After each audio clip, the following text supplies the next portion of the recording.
ناظرین، انسان بعض اوقات ایسے حالات کا شکار ہو جاتا ہے جس سے نکلنا مشکل ہی نہیں ناممکن ہو جاتا ہے، مگر قدرت کی مہربانی سے زندہ سلامت بچ جاتا ہے اور یہی اس کی شہرت کی وجہ بھی بن جاتا ہے۔ ہماری آج کی ویڈیو ایسے ہی واقعات کے بارے میں ہے جس میں امید اور نا امیدی کی جنگ میں شہرت بھی شامل ہو جاتی ہے۔ اگر آپ اس چینل پر نئے ہیں تو اسے سبسکرائب کر کے گھنٹی کے بٹن کو ضرور دبا دیجیے۔ ہم بڑھتے ہیں اپنی ویڈیو کی طرف۔ سر ڈوگلاس موسن آسٹریلیا سے تعلق رکھنے والا ایک ماہر ارضیات تھا۔ اس کے علاوہ اسے زمین کے راز جاننے کا بھی شوق تھا۔ 1912 میں اس نے انٹارکٹک کا فروزن سی ایکسپلور کرنے کا فیصلہ کیا۔ اس نے اپنے 2 ساتھیوں کے ساتھ بیس کیمپ چھوڑا اور سائنسی ڈیٹا اکٹھا کرنے کے لیے آگے بڑھنا شروع کر دیا۔ انہیں اس بات کا احساس ہی نہ ہوا کہ یہ لوگ 300 میل دور نکل آئے۔ ان کے پاس محدود خوراک تھی اور رہائش کا بھی کوئی خاطر خواہ بندوبست نہ تھا۔ یہ دور آج کے دور کی طرح جدید نہ تھا، بلکہ برف کے اوپر سفر کرنے کے لیے کتے استعمال کیے جاتے تھے۔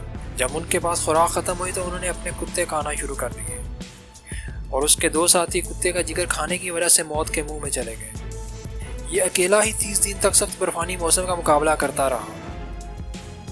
بالآخر فروری 1913 میں اسے تلاش کر لیا گیا۔ اس کے بارے میں ایک حیران کن بات یہ ہے کہ 2013 میں شائع ہونے والی اس کی بایوگرافی سے اندازہ لگایا جاتا ہے کہ اس نے فاقہ کشی سے بچنے کے لیے اپنی ساتھی کی لاش کو بھی کھا لیا۔ آگے بڑھتے ہیں۔ مورو پروسپیری۔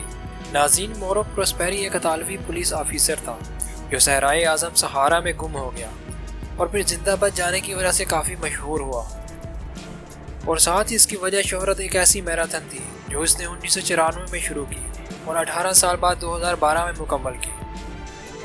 1994 میں دنیا کے سب سے بڑے اور خطرناک صحرا میں ایک میراتھن منعقد ہوئی۔ 6 دن تک جاری رہنے والی اس میراتھن میں اس نے ایک ایتھلیٹ کی حیثیت سے شمولیت اختیار کی، مگر ریس کے شروع ہونے کے کچھ دیر بعد ہی ریت کا طوفان آ گیا، جس کی وجہ سے یہ اپنے اصل ٹریک سے بھٹک کر صحرا کی طرف نکل گیا۔ ناظرین، یہ صحرا کوئی عام صحرا نہ تھا، بلکہ یہ صحارا ڈیزرٹ تھا جو اب تک ہزاروں لوگوں کی جانیں نگل چکا تھا۔ یہ بھٹکتے ہوئے الجیریا میں موجود ایک مقبرے پر پہنچا، جہاں زندہ رہنے کے لیے اس نے چمگادڑ کھانا شروع کر دی۔ ناظرین، آپ کو بتاتے چلیں کہ یہ صحرا افریقہ کے کئی ملکوں تک پھیلا ہوا ہے۔ کچھ عرصہ یہاں قیام کرنے کے بعد ناامید ہو کر اس نے خودکشی کا فیصلہ کر لیا اور اپنے چاقو کی مدد سے اپنی کلائی کاٹ ڈالی، مگر تکلیف کی شدت سے یہ گھبرا کر کھلے صحرا میں آ گیا۔ 9 دن تک مسلسل سفر کرتا رہا اور کھانے کے لیے کیڑے مکوڑے استعمال کرتا رہا۔ 9 دن بعد یہ ایک صحرائی گاؤں پہنچا، جہاں گاؤں والوں نے اسے گورنمنٹ کے حوالے کر دیا۔ اس کے طبی معائنے کے بعد ڈاکٹروں کا کہنا تھا کہ اس کا جگر خطرناک حد تک سکڑ چکا ہے۔ کئی مہینوں کے علاج کے بعد یہ اس قابل ہو سکا کہ اچھی خوراک کھا سکے۔ صحرا میں گم ہونے کے بعد اس نے 180 میل پیدل صحرائی سفر کیا، جہاں اس نے موت کا انتہائی قریب سے دیکھا۔ اس کے باوجود یہ ایک پرجوش انسان تھا۔ 1994 میں شروع کی گئی ادھوری میراتھن اس نے 2012 میں مکمل کی۔ ناظرین، بڑھتے ہیں اپنے آخری کردار کی طرف۔ ایرون ٹریلسٹن۔ ایرون ہائیکنگ کیا کرتا تھا۔ 2003 میں وہ اکیلا ہی مشرقی یوٹا کے کینن لینڈ نیشنل پارک میں ہائیکنگ کر رہا تھا کہ اچانک اوپر سے ایک بڑا پتھر نیچے کی طرف سرک گیا۔ اس نے خود کو تو بچا لیا، مگر اس کا بازو اس پتھر کے نیچے آ گیا۔ پتھر اتنا بڑا تھا کہ یہ اکیلا اسے ہلا نہیں سکتا تھا، اور جس جگہ یہ موجود تھا یہ دور دراز کا ایک ویران علاقہ تھا۔ سالوں بعد کسی کا یہاں سے گزر ہوتا تھا۔ اس کے پاس کچھ خوراک اور پانی موجود تھا۔ اس نے یہیں رک کر انتظار کا فیصلہ کیا۔ اسے امید تھی کہ شاید کوئی یہاں سے گزرے اور اس کی مدد کرے۔ اسی حالت میں 5 دن گزر گئے۔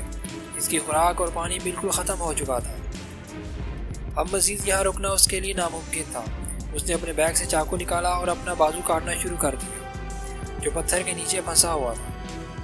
اس نے اسی چاقو کی مدد سے اپنا بازو اور اس کی ہڈی کاٹ ڈالی اور اس مصیبت سے جان چھڑا لی، اور اسی حالت میں پیدل 7 میل کا سفر طے کیا، جہاں اس کی ملاقات ایک جنگلی قبیلے سے ہوئی، جنہوں نے اسے حکام کے حوالے کر دیا۔ ہارون خوش قسمت تھا کہ اس کا زیادہ خون نہیں بہا، ورنہ اس کی جان بھی جا سکتی تھی۔